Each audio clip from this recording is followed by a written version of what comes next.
오늘은 예수님이 자기 자신을 소개하는 나는 양의 문이다, 나는 선한 목자다, 이 두 가지를 같이 살펴보도록 하겠습니다.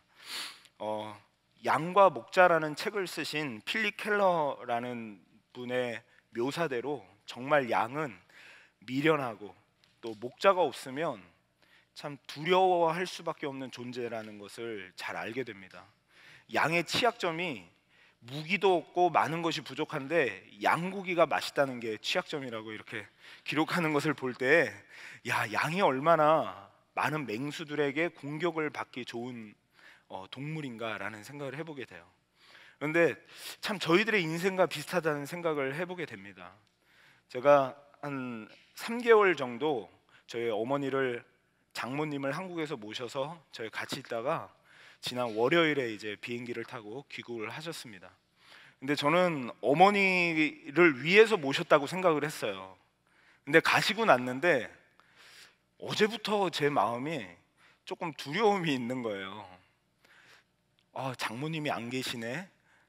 이제 집에 가면 편하겠다, 이 생각이 안 들고 부모님이 계셔서 그 존재 자체만으로 우리에게 주는 든든함이 있었던 것 같아요. 그래서 뭐 그냥 바깥에 나가도 든든하고 행복하고 아무렇지도 않았는데, 갑자기 제가 산 꼭대기에 허지 벌판에 양이 혼자 서 있는 것처럼, 내가 우리 가족을 잘 부양할 수 있을까?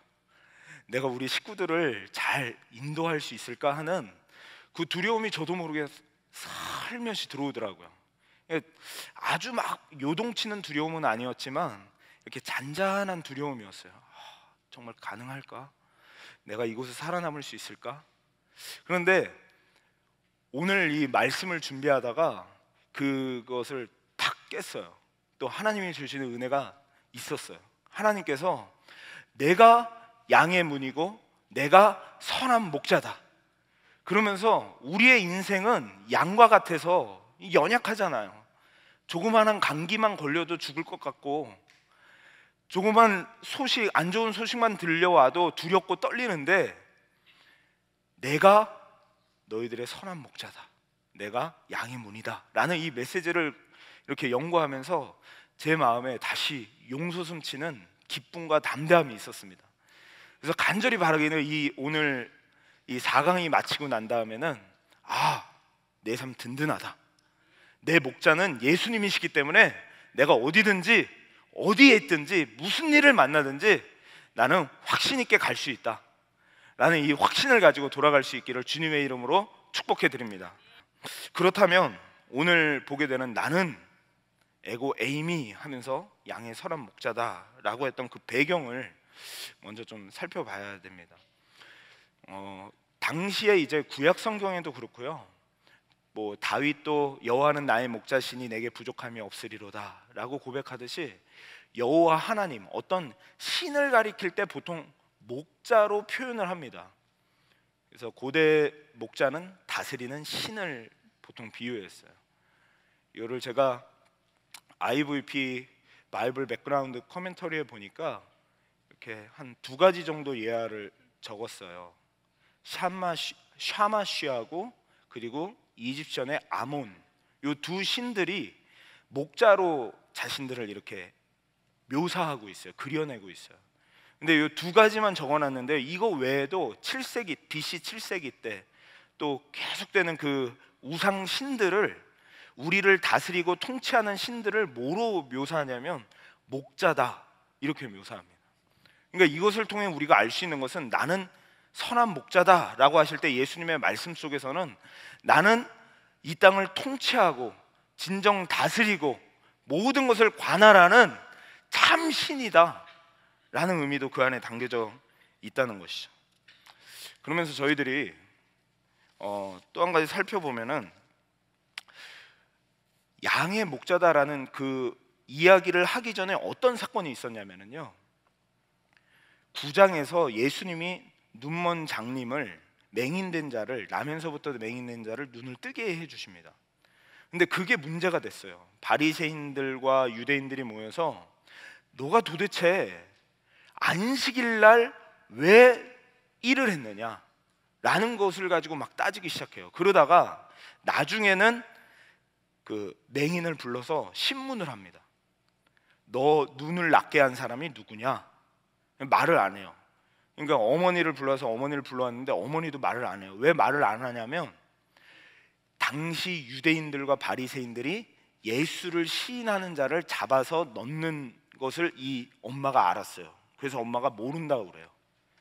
그때 이 장님인 이 사람이 예수가 낫게 했다고 이렇게 얘기를 합니다. 제가 생각할 때는 그가 메시아입니다 라고 말하자 출교를 당하고 맙니다. 그러니까 완전히 한 사람의 인생을 그냥 예수님을 메시아라고 시인하는 거 그것 때문에 쫓아내고 예수님을 동조하고 같이 한다는 것 때문에 몰아내는 그런 상황 속에서 예수님이 그 자를 끌어안으면서 하는 말이에요.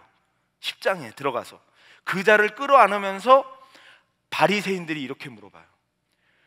그럼 우리가 장님이냐? 라는 질문을 해요, 예수님께.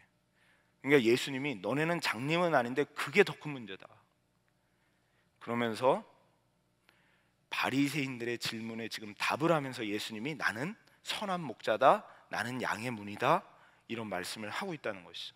그래서 이런 배경을 좀 알 때 저희들이 조금 더 어떠한 배경 속에서 어떠한 바리새인들의 그 교만함과 아집과 자기들이 의지하는 그 어떤 그 모세 오경이라는 그 율법과 그것으로 자기들의 지킴으로 인해서 자기 의의가 충천하고 있는 그 교만함과 이 모든 것들로 인해서 그 주님을 보지 못하는 거예요. 그 보면서도 예수님이 바로 옆에 있는 것을 보면서도 죄 가운데 빠질 수밖에 없다는 것이죠. 이걸 보면서 제가 좀 두려운 것이 우리도 매주일마다 예수님에 대해서 말씀을 듣고 우리의 유일한 소망은 우리 주님이십니다 라고 저희들이 듣는데 저도 오늘 새벽에 갑자기 기도를 하는데 딱 그 하나님 앞에 회개가 나오더라고요. 하나님, 내가 하나님을 믿는다고 하는데 이게 내 의입니까? 주님, 제 믿음 없음을 불쌍히 여겨 주옵소서 하면서 그런 기도를 오늘 아침에 좀 해보게 됐어요. 정말 이 세상에 아무것도 없어도 주님이면 평안하고 주님을 소망한다면 그것으로 안정돼야 되는데 주님이 내 목자라면 그것으로 기뻐해야 되는데 그 자기 아들의 병을 고치러 왔다가 아버지가 그러잖아요. 제자들이 못 고치니까 예수님 할 수만 있거든 내 아들 병을 고쳐주세요. 그러니까 예수님이 그러시잖아요. 할 수만 있거든이 무슨 말이냐, 믿는 자에게는 능치 못함이 없느니라. 그러니까 그 아버지가 제가 믿나이다 라고 말하지 않고 저의 믿음 없음을 불쌍히 여기소서 라고 얘기해요. 근데 그 말에도 병을 낫게 해주세요. 오늘도 그냥 이따가 기도할 때요, 주여 나의 믿음 없음을 불쌍히 여기소서. 내가 주님을 의지한다고 하면서도 다른 것을 의지하나이다 라는 그 기도가 있다면 얼마나 참 또 다시 한번 회복되는 시간이 되지 않을까 이런 생각이 듭니다. 그래서 양의 우리에 들어서 도둑질하고 죽이는 것, 10장에 와서 예수님이 양의 우리에 들어와서 죽이는 것은 그런 맥락에서 볼 때 바리새인과 종교 지도자들을 가리키는 말입니다. 어떻게 보면 구약의 성경을 가지고 있기에 천국 열쇠를 가지고 있다고 해도 틀리지 않잖아요. 그 예수를 가장 명확하게 볼 수 있는 자들이 이 자들이잖아요. 늘 성전에 모여서 말씀을 연구하고 늘 성전에 모여서 말씀을 읽는 그들이 천국 열쇠를 가지고 있다라고 하는 그들이 예수님을 보지 못하는 거예요. 그뿐만 아니라 들어가려고 하는 자들도 막고 있다는 거예요. 이게 얼마나 참 그래서 도둑이고 죽이는 일을 하고 있다는 것을 저희들이 좀 생각해 보게 됩니다. 그래서 예수님이 이렇게 말씀하시는 거예요. 나보다 먼저 온 자는 다 절도요 강도니. 근데 사실 이거는 좀 강조의 말이에요. 왜냐하면 다는 아니죠. 모세, 다윗, 선지자들, 이렇게 좋은 선지자들이 있었잖아요.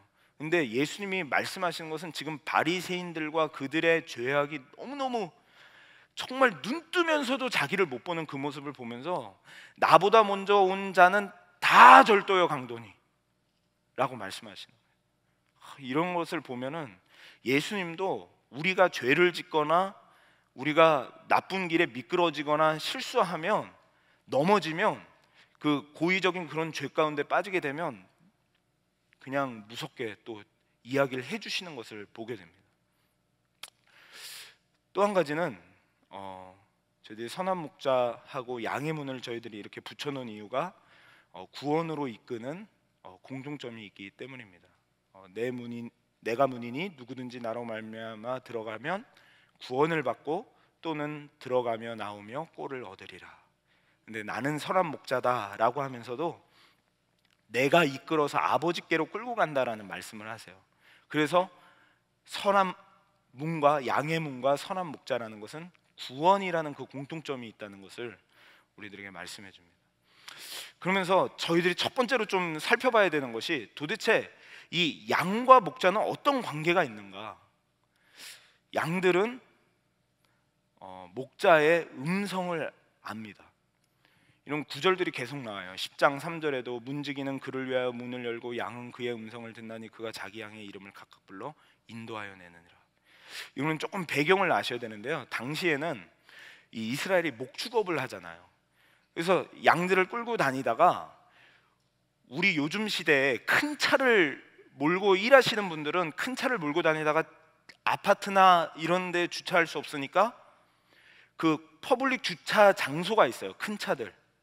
저도 이렇게 제프리를 타고 쭉 가다 보면은 5번 전에 이렇게 주차장이 있더라고요. 그런 것처럼 양 우리를 곳곳에 이렇게 해놨어요. 주차장처럼. 그래서 거기다가 양들을 밤이 되면 쫙 놓여. 그리고 앞에 문지기가 거기를 지키고 있고 양의 주인은 가서 집에서 하룻밤을 잡니다. 왜냐면 피곤하니까 밤새 지키고 또 그 다음날 또 가고 이렇게 할 수가 없잖아요. 그래서 거기다가 우리에다 놓아놓고 앞에서 지키고 잠을 자고 아침에 오는데 그 문지기가 이제 문을 쫙 열어주죠. 그러면 주인이 들어가서 양의 이름을 부른다고 그래요. 저도 본 적은 없는데 그 자료집에서 보게 되었습니다. 근데 거기서 양의 이름을 부르면 참 희한해요. 동물인데도 양들이 자기를 부르는 거를 안대요. 그러니까 자기 목자라는 걸 안대요. 그 소리를 듣고 뭐 홍시가 아니면 누구야 미양아 누구야 하면서 부르면 자기인 줄 안대요. 동물이 자기 목자인 줄 안대요. 그래서 자기 목자를 따라가면 그 목자를 따라서 이제 꼴에 가서 맛있는 꼴을 먹는 것이죠. 그러니까 이런 것을 보면은 저희들이 이것을 알 수 있어요. 아, 이거는 불가항력적인 은혜다. 그러니까 우리가 이렇게 하나님의 말씀이 들려지고 하나님의 말씀에 회개가 되고 하나님의 말씀에 감동을 받고 이렇게 하는 것은 불가항력적인 하나님의 은혜지 막 우리가 짜내고 만들어내서 이렇게 할 수 없다는 거예요. 그래서 마태복음 9장 9절에도 보면 세리 마태가 세관에 앉아 있는데 예수님이 마태야 나를 따르라. 그러니까 마태가 곧 즉시 따르니라. 또 누가복음에 보면은 삭개오가 뽕나무에 올라가 있는데 삭개오야 내려오라. 그러니까 바로 내려와서 예수님을 따라가자. 거기에다가 요한복음 1장 4절에 보면은 그 빌립이라는 아주 그냥 그 예수님을 나사렛에서 났다고 비아냥거렸던 그 빌립이 나를 따라오너라 라고 하는 말에 예수님을 보고 그 음성에 예수님을 따라가잖아요. 그리고 예수님의 그 불가항력적인 은혜가 얼마나 큰지요. 요한복음 11장에 보면 나사로가 3일 동안 죽어서 시신으로 되어 있는데 나사로야 나오라 라고 하니까 죽은 시체도 살아서 나오는 그 능력이 불가항력적 은혜라는 거예요. 그리고 20장에는 요한복음 20장에는 어떤 일이 있냐면요, 마리아가 예수님이 십자가에 죽으시고 난 다음에 무덤에 갔더니 무덤이 비어 있는 거예요. 너무너무 두렵고 누가 훔쳐갔나 누가 도둑질해 갔나 너무너무 겁나는 마음으로 있는데 그때 예수님이 나타나니까 예수님을 못 알아봐요. 근데 예수님의 한마디에 그 다음에 예수님을 알아봐요. 어떤 말이었냐면 마리아야 나다. 그러니까 마리아야 라고 하는 이름을 딱 불렀는데 그때 예수님을 딱 알아봐요. 이야, 이거는 예수님이 부르면 그냥 반응을 하는 거예요. 죽은 사람도 반응하고 두려움에 떨고 있던 사람도 반응하고 그냥 양과 목자의 관계는 말씀이 들려지면 아, 내 목자가 하는 소리구나 하면서 그 말에 반응을 하게 돼요. 아무리 설교가가 유창하든지 유창하지 않든지, 또 지루하든지 아주 드라마틱하게 하든지, 그거와 상관없이 자기의 목자가 하는 이야기를, 진리의 말씀을 들을 때 불가항력적으로 반응하게 되는 그 은혜가 있다는 것을 이야기해 줍니다. 그래서 택한 자들은 그렇지만 미혹될 수는 있어요. 저도 처음에 이제 택한 자들은 절대로 흔들리지 않을 거야 이렇게 생각했던 사람 중에 한 사람이었습니다. 그런데 요한복음에 보니까 거짓 그리스도자들과 거짓 선지자들이 일어나서 큰 표적과 기사, 막 기적을 행하고 막 수많은 기사들을 있는데 될 수만 있으면 택하신 자들도 미혹하리라. 그래서요, 저희들이 기적이 일어났다, 병이 났다, 어떤 막 은사적인 일이 일어났다, 이런 걸로 인해서 미혹당하면 안 돼요. 거기에 진리가 있는 게 아니라, 거기에 생명이 있는 게 아니라 예수에게만 있어요. 오직 말씀에만 생명이 있지, 이런 표적과 기사를 보여서 우리를 혼란하게 만든다는 거예요. 제가 어떤 얘기도 들었냐면요, 문선명이 내가 하나님이다 이러잖아요. 그런데 누가 봐도 이단이에요. 그런데 제가 아시는 어떤 성도님이 만나고 왔는데 그날 밤에 꿈에 나타난 거예요. 문선명이, 너 내일 우리 통일교로 안 오면 죽어, 그 말을 하고 딱 꿈에 사라진 거예요. 이야, 사람이 이게 견물생심이라고 보고 이렇게 하면은 자꾸 두려워요. 마음이 가요. 그게 가짜라는 걸 알면서도 자꾸 겁이 나요. 그런데 미혹되지 말라는 거예요. 아무리 난리를 피고 아무리 막 풍파가 불어도 그것 때문에 미혹되지 말고 오직 진리의 말씀이신 예수 그리스도를 봐야 될 것을 우리에게 말씀해 줍니다. 그래서 왜냐면요, 택한 자들은 미혹당하면 그 시간이 얼마나 안타까운지 모르겠어요. 주님을 위하여서 헌신하고 주님 앞에 드려지고 같이 기뻐하면서 찬양하고 주님 앞에 나아갈 수 있는 그 시간이 다 까먹게 되잖아요. 다 그 기쁨의 시간을 다 우울하게 보낼 수밖에 없잖아요. 이게 너무너무 안타까운 거예요. 그래서 미혹될 수 있기에 늘 예수를 바라보는 것, 그 진리를 바라보는 것을 저희들이 생각해 볼 수 있고요. 양과 목자의 관계에서는 예수님이 이런 말씀을 하세요. 안다, 양들을 안다, 이렇게 얘기하시는데요. 오늘날 서로 이제 부부끼리 오래 살아도요, 서로 몰라서 외로움을 느낀대요, 남자들이. 그러니까 남자들은 이렇게 아내가 해주기를 원하고 이런 마음이 있는데 아내들은 그렇지 않다는 거예요. 막 뭐 내년에는 우리가 하와이로 여행을 가자, 그러면 아내는 거기서 동조를 해줘야 되잖아요. 아, 그래요 여보, 우리 내년에는 꼭 하와이 가요, 이래야 되는데 월급은 쥐꼬리만큼 벌어가지고 무슨 하와이야, 이렇게 얘기를 한다는 거예요. 그러면 아이고, 잘 모아서 이렇게 하면 되지, 이렇게 저차저 하면 아이고 참 편한 소리 한다.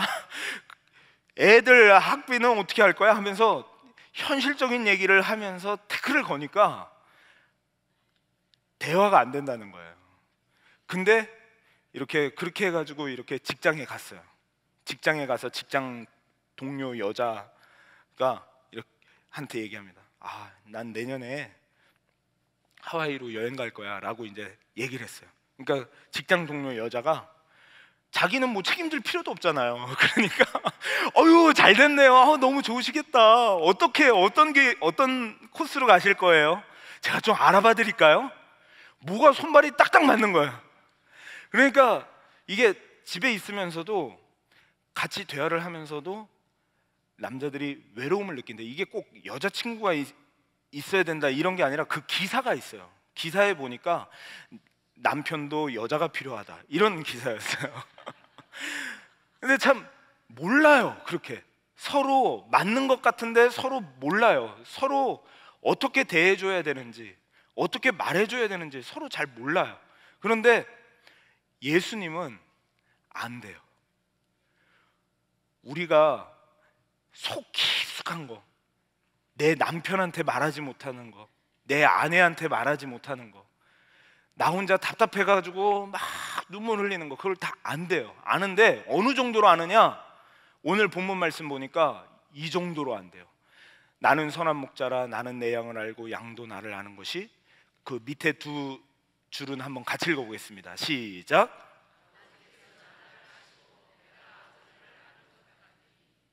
와, 아버지랑 예수님은 하나래잖아요. 삼위일체잖아요. 내가 하는 말은 곧 아버지가 하는 말이요, 아버지가 하는 말은 곧 내가 하는 말이요, 이렇게 예수님이 요한복음에 계속 말씀하셨잖아요. 그런데 내가 양을 아는데 어느 정도로 아느냐?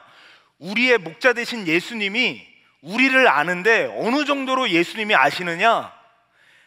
삼위일체의 관계처럼 우리를 아신대요.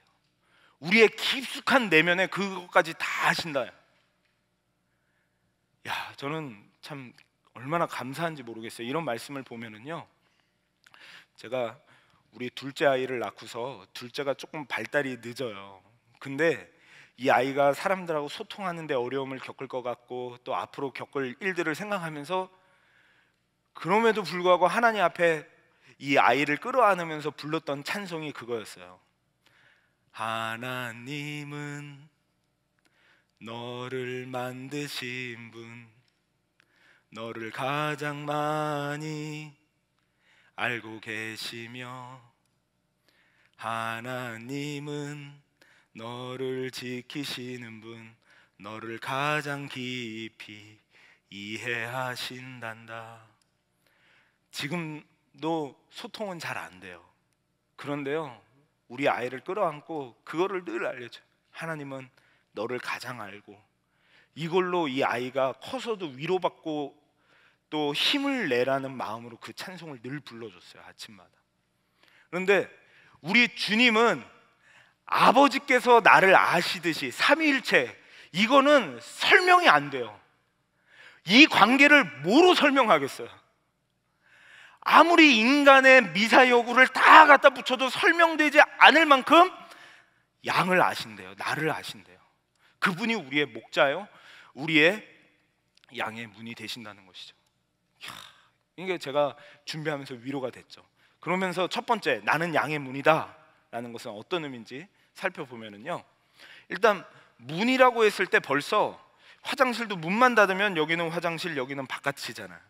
그리고 집 문만 닫아도 여기는 안이고 저기는 바깥이고. 이거는 문은 장소의 구별과 하나님의 임재를 나타냅니다. 왜 임재를 나타낸다고 이야기를 했냐면요, 출애굽기에 보면 모세가 처음에 회막을 만들 때요, 그 거주하는 곳하고 조금 떨어져 있는 곳에다가 회막을 지었어요. 그래서 짐 밖에 쳐서 짐과 멀리 떠나게 하고 그곳을 회막이라 했습니다. 왜냐하면 하나님이 너무 거룩하시기 때문에 백성들이 하나님 앞에는 가고 싶은데, 하나님 앞에 예배하고는 싶은데 갈 수가 없는 거예요. 그래서 그 근처까지는 사람들이 왔어요. 거기 맨 밑에 줄에 또 보시면 구름 기둥이 그 성막 지성소에 쭉 있죠. 서 있는 것을 보고 다 일어나 각기 장막문에 서서 가지는 못하고 감히 거기에 서서만 예배를 드렸다는 것이죠. 그래서 나는 양의 문이다 라고 할 때 딱 생각나는 것은 성막 문이 생각이 나야 돼요. 성막에 하나님과 구별된 장소, 그리고 거기에는 우리가 들어가고 싶고 예배하고 싶지만 갈 수 없었던 그 장소, 우리의 목자 되시고 우리를 사랑하시고 우리를 창조하신 하나님을 만날 수 있는 그 장소가 딱 가로막힌 곳이에요. 그래서 임재가 있는 아주 아름다운 장소, 사모하는 장소이지만 우리랑은 구별될 수밖에 없는 그런 장소였다는 것이죠. 근데 이 양의 문이라는 것이 그런 의미에서 우리에게 참 중요합니다. 조금 오해하기 쉬울 것 같아서 이 바리새인들과 서기관들이 근데 이 문에 들어와서 양들을 막 해친다고 그래요. 해친다고 그러는데 절도와 강도 중에 우리가 오해하기 쉬운 것이, 흔히들 말씀을 듣다 보면 이렇게 질책하고 죄를 지적하고 이런 것 때문에 시험 드시는 분들이 있잖아요. 그런데 질책한다고 해서 그것이 절도와 강도가 아니에요. 왜냐하면 예수님도 죄를 진 것에 대해서는 분명히 질책을 하십니다. 마태복음 23장에 보면 화 있을진저 외식하는 서기관들과 바리새인들이. 마태복음 3장 7절은 이야 너무 심한 것 같아요. 독사의 자식들아. 고린도후서는 베드로 사도 바울도 이렇게 얘기하죠. 그런 사람들은 거짓 사도요, 속이는 일꾼이다. 베드로도 이렇게 얘기를 하죠. 이 사람들은 물 없는 샘이요 광풍에 밀려가는 안개니. 우리가 듣기만 해도 막 눈이 서리가 내릴 것 같이 무서운 말씀들을 죄를 진 사람들에게 분명히 예수님은 하신다는 거예요. 분명히 하나님의 백성들인데, 하나님 앞에 와야 되는, 예수님 앞에 나와야 하는 사람들인데, 그렇지 않은 사람들을 질책하는 그 모습을 볼 때 질책하는 것을 가지고 우리가 도둑이다, 강도다 이렇게 얘기할 수 없다는 것이죠. 그러면 절도와 강도는 누구입니까? 예수님을 믿지 못하게 하는 자입니다. 되게 굉장히 제가 쉽게 설명하려고 그냥 이렇게 좀 표현을 했습니다. 왜냐하면 요한일서 2장 22절에 보면 거짓말하는 자가 누구냐? 예수께서 그리스도이심을 부인하는 자가 아니냐. 아버지와 아들을 부인하는 그가 적 그리스도니. 분명하게 요한일서에 말씀하고 있죠. 그래서 예수님을 보지 못하게 하고 예수님을 믿지 못하게 하고 이런 것은 정말 큰 도둑이라는 거예요. 그래서 양의 문은, 예수님은 우리를 하나님의 임재로 가는 문이다라는 뜻이었어요. 그래서 누가복음에 보면 예수님이 십자가를 지실 때 성소 휘장이 쫙 찢어졌죠. 히브리서에서도 휘장 가운데로 열어놓으신 새로운 상기를 예수님이 열어놓으셨는데 그 휘장은 곧 예수님의 육체라. 그러니까 내가 양의 문이다 이런 뜻은 내가 십자가의 죽음으로 그 길을 열었다라는 뜻이에요. 그래서 예수님을 믿지 않고는, 예수님의 문이 아니고서는 영생을 얻을 자, 하나님 아버지께로 갈 자가 없다는 뜻이죠. 그리고 마지막으로 양의 문에서는 성령의 능력으로만 양의 문에 갈 수가 있습니다. 왜냐하면 고린도전서 12장 3절에 보면 하나님의 영으로 말하는 자가 누구든지 예수를 저주할 자라 하지 아니하고 또 성령으로 아니하고는 누구든지 예수를 주시라 할 수 없느니라. 성령이 아니고서는 그 양의 문을 고백할 수도 없고 양의 문에 들어갈 수도 없어요. 그래서 우리는 오늘도 겸손하게 엎드려서 내 문을 열어주세요. 예수님의 그 문을 보게 해주세요. 그 문을, 유일한 나의 소망, 나의 영생을 얻는 길은 오직 예수님이 십자가에서 단번에 자신의 몸을 죽으심으로 갈라놓으신 그것만밖에 없다는 것을 내가 온전히 신뢰하게 해주세요 라고 하나님 앞에 기도해야 된다는 것이죠.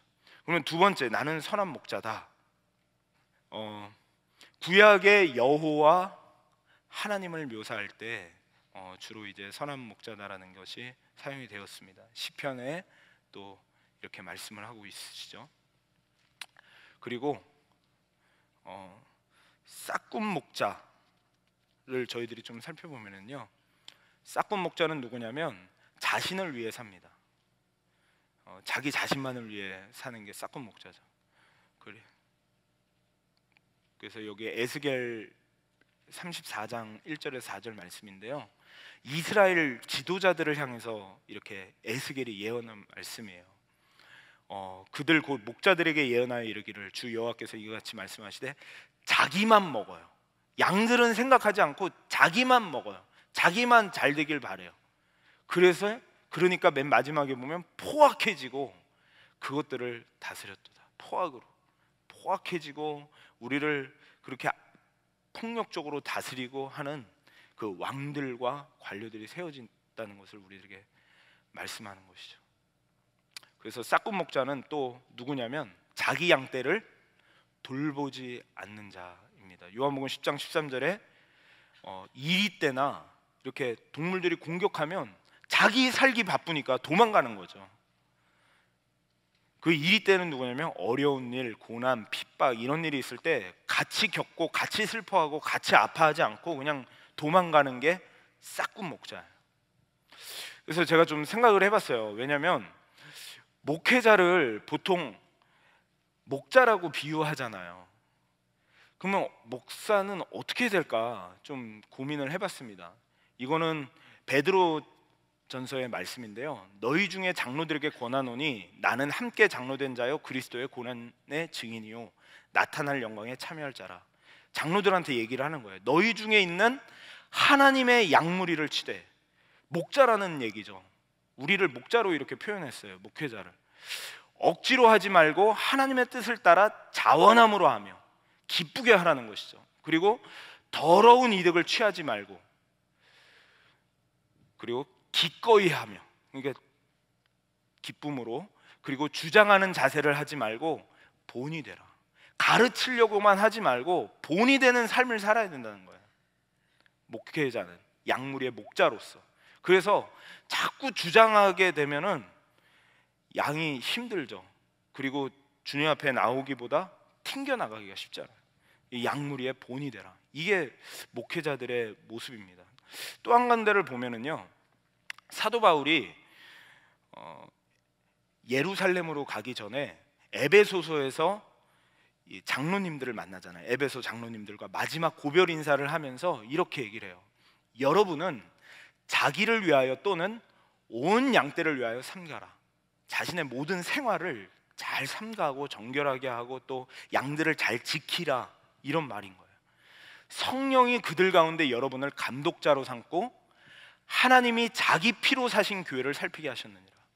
우리가 섬기는 이 교회는 예수님의 피값으로 세워진 교회라는 거예요. 그 피값으로 세우신 교회를 섬기는 목회자들은 온 양떼를 위하여 자신의 생활도 또 행동도 말투도 옷가짐도 모든 것을 잘 양들에게 본이 되어야 된다는 것을 말씀합니다. 그러면서 어떤 일을 해야 되는가라는 것을 좀 살펴봤어요. 무엇으로 그럼 성도님들을 어디로 이렇게 목자들이 해야 하는 일이 무엇인가? 그거는 첫 번째로 그리스도인과 비그리스도인의 차이는 진리를, 하나님의 음성을 듣느냐 안 듣느냐의 차이예요. 그렇게 볼 때 말씀으로 거룩하게 하는 책임이 목회자들에게 있어요. 그래서 디모데후서 4장 2절에 보면 이 사도 바울이 디모데에게 이렇게 얘기해요. 너는 말씀을 전파하라. 때를 얻든지 못 얻든지 하나님의 말씀을 전파하라. 그래서 저희는요, 계속하여 말씀을 전파해야 돼요. 우리 성도님들한테. 우리 성도님들은 양으로서 그걸 계속 들어야 돼요. 그리고 결국은 그 말씀이라는 것은 죄와의 사투가 계속 있어요. 우리가 예수 그리스도가 이 땅에 오셔서 십자가를 지셔야 되는 그 복음의 메시지가 들리기 위해서는 우리의 현실과 우리의 진짜 모습을 봐야 돼요. 그러려면 죄의 모습을 계속 드러낼 수밖에 없어요. 말씀을 하는 가운데. 그리고 자연스러워요. 그게 우리가 뭐 그냥 이렇게 하나님의 말씀을 증거해도요, 내가 그대로 살 수 없다는 게 그냥 그대로 드러나요. 그러니까 여기 앉아서 40년 신앙생활을 했다는 것은 뭐냐면 40년 동안 내 죄를 계속 지적받았다는 거예요. 거의 사망 선고입니다. 너무너무 힘들어. 그런데 그거를 계속 싸워야 돼요. 우리 믿음의 성도님들은 그거를 싫어하면 안 되고, 목자들이 강단에서 하나님의 말씀을 선포하면서 우리의 죄 가운데 예수님이 십자가의 복음으로 우리를 구원하셨습니다, 인도하셨습니다 선포할 때 그거를 듣고 죄와 사투를 해야 돼요. 그러니까 사도 바울도 이렇게 고백하죠. 내 속에서 나는 잘하고 싶은데 다른 법이 내 마음의 법과 싸워 내 지체 속에 있는 죄의 법으로 나를 사로잡는 것을 보는도다. 바울도 그렇게 복음을 위하여 헌신했던 바울도 이 고백을 하잖아요. 그러니까 우리도 계속하여 말씀을 듣는 가운데 진리 안에서 늘 싸움이 있어야 돼요. 저희 교육자들이 이틀에 걸쳐서 화요일하고 오늘 오후까지 세미나를 들었어요. 그런데 그 세미나에서 중요한 것이 무엇이었냐면, 신앙의 삶이 그냥 공중에 떠 있는 것이면 안 되고 땅에 뿌리 박은 영성이어야 된다는 거예요. 그러니까 우리가 구원받았으면 구원받은 성도로서 우리의 재정 쓰는 거, 우리의 말투, 우리의 행동, 자녀를 교육하는 거, 이 모든 우리의 삶의 방식들이 다 그리스도의 방법으로, 다 복음으로 다시 새로워져야 되는 거, 회복되어져야 된다는 것을 배웠어요. 그래서 저는 그런 교회도 봤어요. 1년에 한 번씩 이제 서리 집사님을 새로 세우시잖아요. 근데 그 도우미 권사님하고 같이 이제 방문을 하는데, 연말이 되면 성도님들을 방문을 하는데 뭘 물어보냐면, 재정부에 가서 헌금 생활을 1년 동안 11조를 제대로 했는지를 쫙 뽑아요. 뽑아가지고 그러고 가요. 가서 못 안 돼 있으면 무슨 사정이 있는지, 혹시 신앙생활이 미끄러졌는지, 아니면 정말 가정이 어려운지. 왜냐하면 부끄러우니까 말 못하잖아요. 근데 그 데이터를 보면은 딱 드러나는 거예요. 그래서 가가지고 만약에 신앙이 미끄러진 거면 다시 신앙을 취하십시오. 다시 11조 시작하십시오. 만약 너무 어려운 거라면은 그냥 직분은 주지만 교회에서 어떻게 도와줄 수 있을까를 생각하고. 그러니까 저도 처음에는 뭐 이렇게까지 해야 돼? 하고 생각했는데, 또 그런 면도 있구나. 이게 정말로 교회가 우리의 성도님들을 딱 정말 신앙과 삶과 이게 분리가 아니잖아요. 돈과 신앙생활과 이게 따로따로가 아니잖아요. 같이 그 믿음 안에서, 복음 안에서 우리가 살아가고 그 복음으로 변화된다는 그 죄와의 사투가 매일매일 우리의 삶에 있어야 된다는 거예요. 그래서 어디까지 가냐면 그리스도를 닮게 하는 그 고통이 교육자들에게는 있습니다. 고린도서 11장 28절에 보니까 사도 바울이 내가 40에 하나 감한 매도 맞고 수많은 파손하는 배도 만났고 어려움을 당했지만 내 안에 오히려 눌리는 일이 있는데, 진짜 교회를 위하여 걱정하는 일이 있는데, 그것이 뭐냐? 성도들의 교회를 위하여 염려하는 것이라는 거예요. 성도님들이 예수님을 닮아가고 예수님의 거룩한 성품으로 닮아가게 하는 것이 목자들의 역할이에요. 그래서 우리 사랑하는 성도님들이요, 강단에서 들려지는 게 나한테 찔리고 또 때로는 힘들다 할지라도 양은 그 음성을 들으면 목자의 음성을 알고 그 죄와 싸우는 특징들 있다는 것을 보며, 우리 교육자들은 또 그런 것을 생각하면서 늘 성도님들을 대하게 된다는 것을 기억해 주시기를 바랍니다. 그래서 끝까지 죄와 싸우게 되고요, 결국은 고린도 후서 5장에 나오는 말씀인데요, 하나님 아는 것을 대적하여. 이 세상은 계속 하나님 아는 것을 대적하려고 그래요.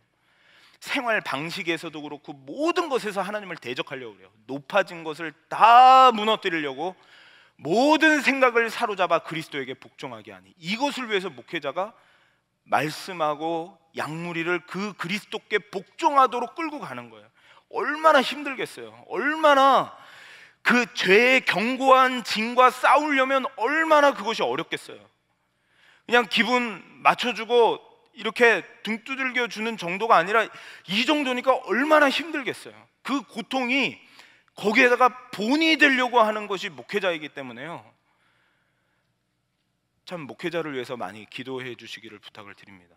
그러면서 동시에 양들이 우리가 교회를 왔다, 그리고 목사님을, 우리 담임 목사님을 모셨다 라는 의미는 이렇게 생각해 볼 때 그냥 단순히 나 교회 왔어, 교회 갔어, 다녀왔어, 이 정도의 관계가 아닌 거예요. 저희는 정말 목자야. 우리 담임 목사님은 우리 목자야. 내 목자야.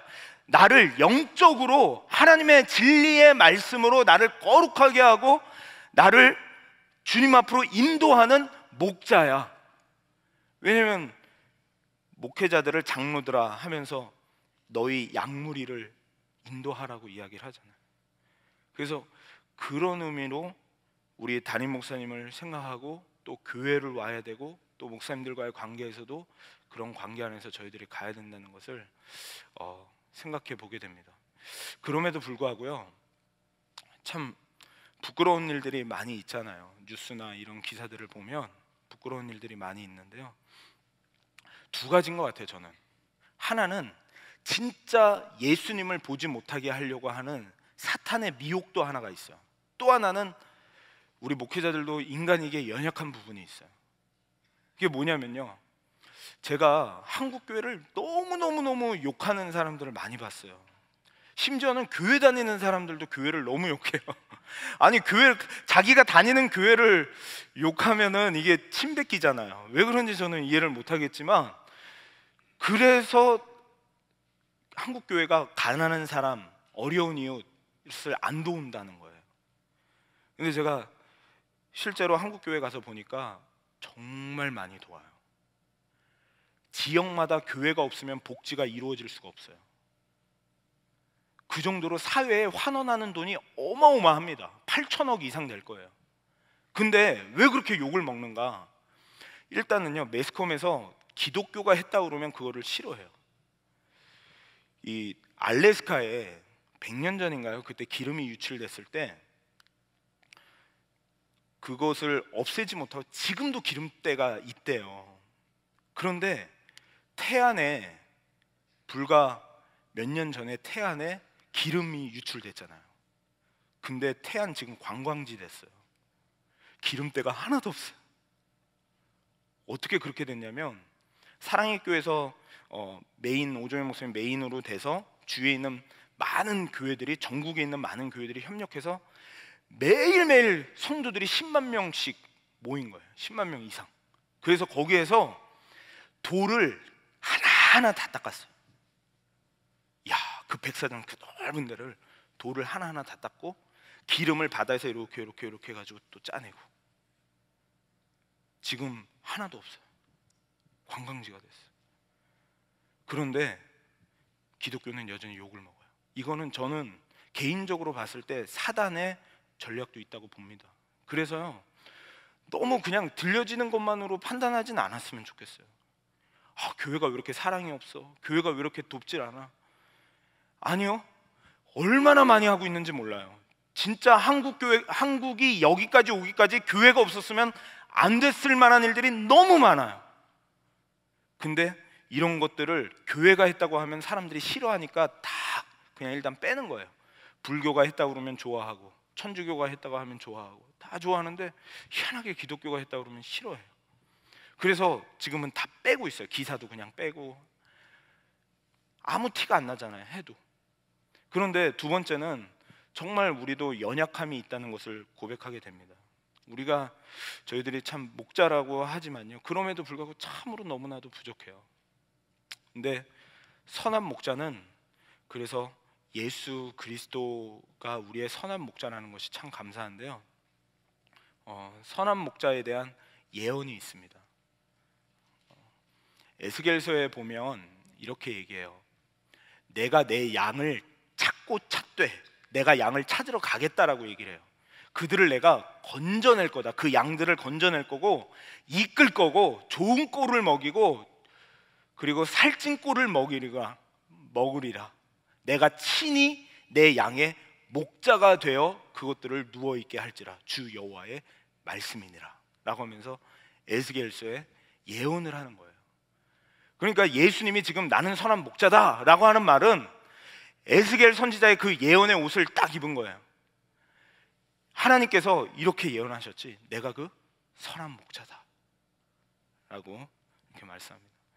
그러면서 두 번째, 선한 목자는 어떤 분이냐면요, 선한 목자는 양들을 위하여 자기 목숨을 버리는 자입니다.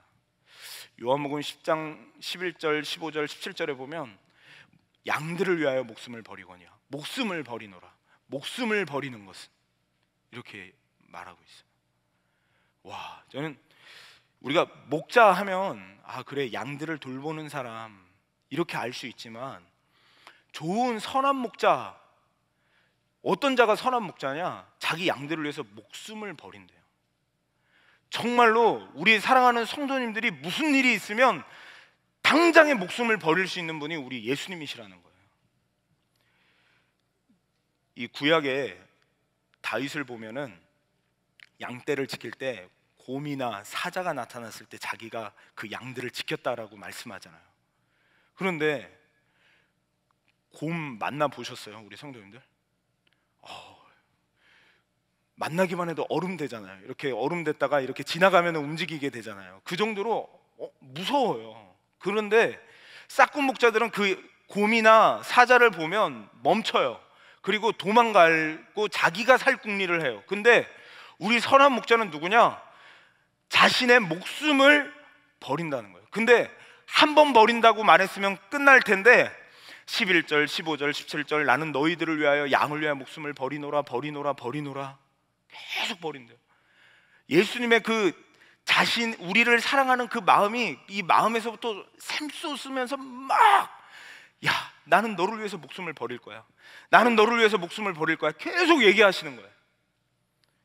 저희가 하도 십자가 얘기를 많이 들어서 무감각해졌을지 모르지만 나는 선한 목자다 하면서 나는 너희들을 위해서 목숨을 버리는 자다. 목자가 죽는 이유는 바로 우리들 자기 백성들의 죄 때문이죠. 아까 고대 시대 때는 왕으로서 목자를 표현했다고 했잖아요. 그래서 내 백성의 허물 때문이라, 우리의 죄 때문에 선한 목자가 죽습니다. 여기서 위하여 죽는다라는 말이 헬라어로 휘페르라는 그 용법이에요. 그런데 이거하고 동일하게 쓰여졌던 그 구절이 로마서에 이렇게 나옵니다.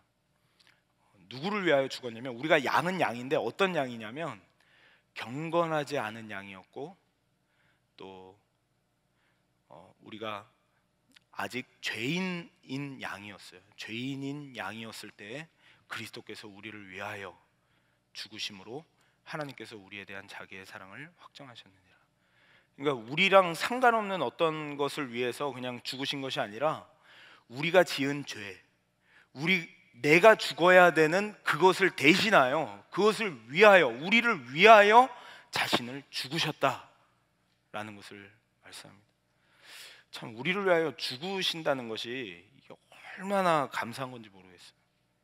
정말 나를 위해서 죽을 수 있는가라는 걸 볼 때요, 제가 보디가드라는 영화를 봤는데 거기에 이영걸이 주인공으로 나왔습니다. 근데 부잣집에 보디가드로 들어가는데 거기서 맨 마지막 장면에 나쁜 사람이 이렇게 그 부잣집 부부가 서 있는데 아내의 머리에다 총을 겨누고 있어요. 총을 겨누고 있으면서 이렇게 얘 대신 죽으려면 오라고 그래요. 근데 남편이 안 가요. 그때 보디가드가 갑니다. 보디가드가 가는데 그런 걸 보면서 그냥 제가 느낀 게 야 진짜 이게 힘든 건가 보다. 자기만 살려고 하는구나. 그 남편 진짜 못됐다.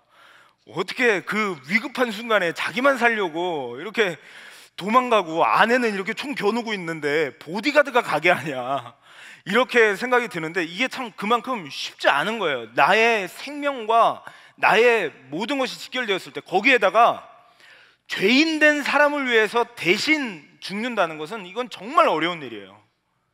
그런데 우리의 죄를 대신하여 주신다라고 말씀합니다. 그런데 더 하나 이렇게, 이거는 최후의 만찬에서 죄 사함을 얻게 하려고 내가 십자가를 진다라는 것을 말씀하셨죠. 그래서 제가 더 큰 은혜가 되는 것은 이거예요. 예수님이 십자가에 죽으셨는데 어떻게 죽었냐면 그냥 곰이 나타나고 사자가 나타났을 때 힘이 없어서 맞아 죽은 게 아니라 자발적으로 죽었어요. 이 생명을 내게서 빼앗는 자가 있는 것이 아니라 내가 스스로 버리노라. 그러니까 예수님은 자기의 생명을 지킬 수 있는 힘도 있고 권세도 있고 능력도 있고 모든 것을 다 갖추신 분이 예수님이신 거예요.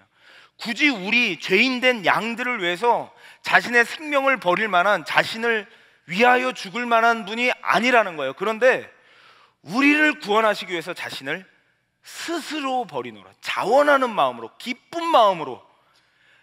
야, 우리의 목자가 이런 목자라는 거예요. 그냥 자기가 힘없어서 죽는 그런 목자가 아니라 우리를 사랑하실 때 어느 정도로 사랑하시냐면 스스로 자신의 목숨을 내버릴 정도로 우리를 사랑하고 죽기까지 사랑하시는 분이 우리 선한 목자다라고 말씀합니다.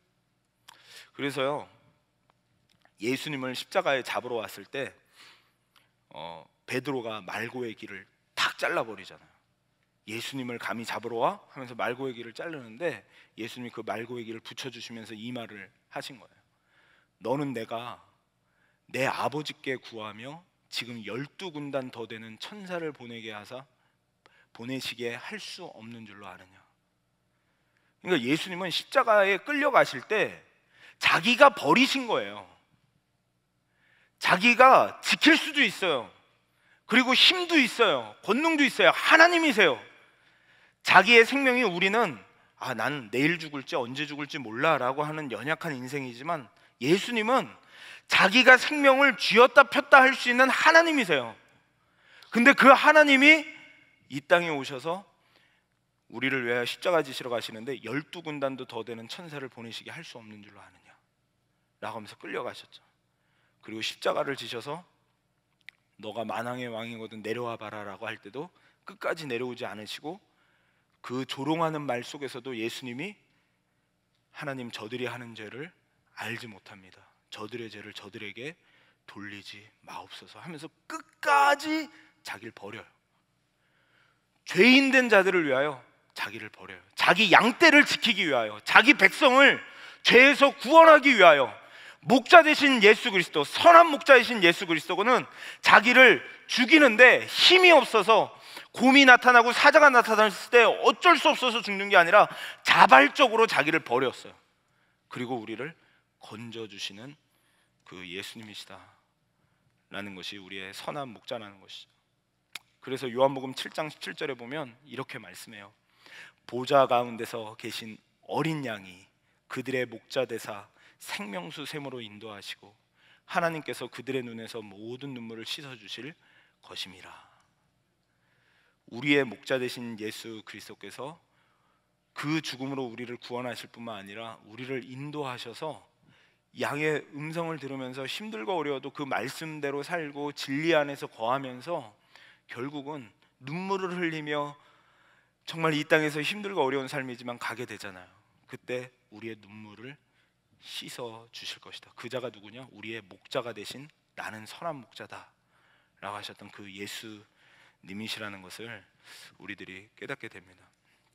참 저도 이제 그 어머니가 가시고 두려웠지만요, 오늘 아침에는 저희 아들이 새벽 예배 가려고 준비하는데 3시 반인가 4시인가 이렇게 막 울면서 왔어요. 그래서 왜 울어? 했더니 무서운 꿈을 꿨대요. 이렇게 어떤 나쁜 검은 사람이 문을 열고 들어와가지고 발을 탁 잡고 발을 끌어당겼대. 너무 무서워서 왔대요.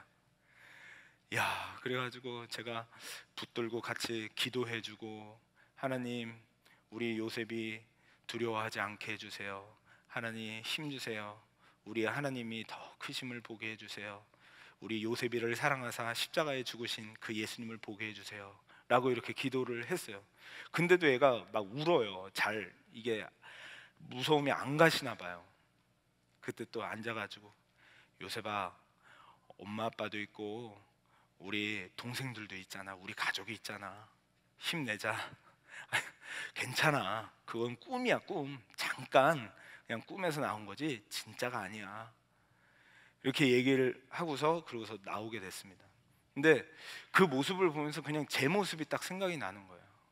우리의 인생은 정말 두렵고 어디로 가야 할지, 어느 방향으로 가야 될지 모르는 것이 우리의 인생이구나. 그런데 그때 표적과 기사를 보고 다른 것을 의지하고 자꾸 내 안에 믿는 구석을 붙들면 또 흔들리고 또 두려워하고 또 겁내할 수밖에 없어요. 그런데 싹군 목자를 의지하면 썩어서 동아줄이 끊어져요. 그런데 우리 주님은 우리를 위하여 자신의 내 목숨을 죽이노라 죽이노라 죽이노라 하는데 스스로 버리노라 하면서 우리에게 주신 분이 나는 선한 목자다 라고 하셨던 우리 예수님이시라는 것이죠. 이것을 볼 때 우리가 오늘도 힘들고 어려워도 담대하게 살아갈 수 있는 그 목자가 계시다는 것이 얼마나 행복하고 기쁜지, 내 삶에 아무리 두려움이 있어도 힘든 일이 있어도 이런 목자가 내 목자라는 것이 내 안에 믿어진다니까 너무너무 행복한 거예요. 그래서 나는 선한 목자다, 이 주님 붙들고 믿음으로 승리하는 저와 여러분들 될 수 있기를 주님의 이름으로 축복해 드립니다. 이 시간 우리 같이 찬양하면서 나아가도록 하겠습니다.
같이 일어나셔서 찬양하겠습니다.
합심해서 한번 기도하길 원합니다. 이 시간 기도할 때 여러분은 혼자가 아닙니다. 내 마음을 몰라준다고요? 아무도 모른다고요? 아니요, 아버지께서 나를 아는 것 같이 내가 너를 안다고 했습니다. 이 시간 우리 같이 합심으로 기도할 때 주여 오늘도 나의 믿음 없음을 불쌍히 여겨 주옵소서. 하나님 아버지, 내 눈을 열어 오직 주님만이 나의 소망이며 오직 주님만이, 내가 오늘도 외롭고 하나님 부모님만 없어도 담임 목사님만 조금 보이지 않아도 이렇게 두렵고 떨릴 수밖에 없는 연약한 존재임에도 불구하고 하나님, 내 유일한 목자 되시고 내 구원의 근거 되시는 우리 주님이심을 다시 한번 보게 하셔서 주님 안에서 기쁨과 즐거움으로 신앙생활할 수 있도록 다시 한번 나의 눈을 열어 주옵소서. 나를 위하여 죽으신 그 주님의 은혜가 성령께서 강하게 내 안에 역사하게 하여 주옵소서. 이 시간 간절히 주여 한번 부르짖고 우리 같이 기도합니다.